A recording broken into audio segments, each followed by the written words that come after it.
అందరికీ నమస్కారం. అయ్యప్ప స్వామి భక్తులు ముఖ్యంగా మన దక్షిణాది రాష్ట్రాల నుండి ఈ సమయంలో పెద్ద ఎత్తున మాల ధరించి పవిత్ర దీక్ష చేపట్టి శబరిమల వెళ్లి ఆ స్వామి వారిని దర్శనం చేసుకుంటారు. కిందటి సంవత్సరం కేంద్ర మంత్రిగా నేను బాధ్యతలు స్వీకరించిన తర్వాత విమానంలో ప్రయాణం చేసే అయ్యప్ప స్వామి భక్తుల సమస్యలు నా దృష్టికి వచ్చాయి. వెంటనే భక్తుల సౌకర్యార్థం మా సెక్యూరిటీ రూల్స్ లో మార్పులు చేసి విరుముడి నేరుగా తమతో పాటు తీసుకుని వెళ్లే విధానం, ఆ మార్పులు మేము తీసుకొని వచ్చాం.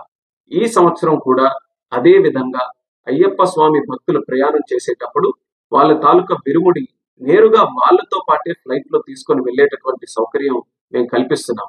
ఇది తక్షణం ఈ రోజు నుండి జనవరి 20 తేదీ వరకు అమల్లో ఉంటుంది. అంటే మండలం నుంచి మకర విలక్కు కాలం వరకు కూడా ఈ సౌకర్యం అయ్యప్ప స్వామి భక్తుల్ని దృష్టిలో పెట్టుకొని కల్పించడం జరుగుతుంది.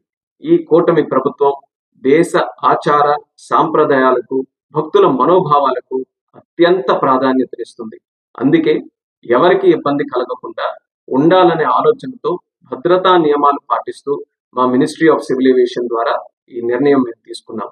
దీన్ని భక్తులందరూ కూడా సద్వినియోగం చేసుకుంటారని, మీ అయ్యప్ప స్వామి దీక్ష విజయవంతంగా జరగాలని, స్వామి తాలూకు ఆశీస్సులు పొంది అందరికీ కూడా మంచి జరగాలని ఈ సందర్భంగా కోరుకుంటున్నాను. నమస్కారం. ఓం స్వామియే శరణమయ్యప్ప.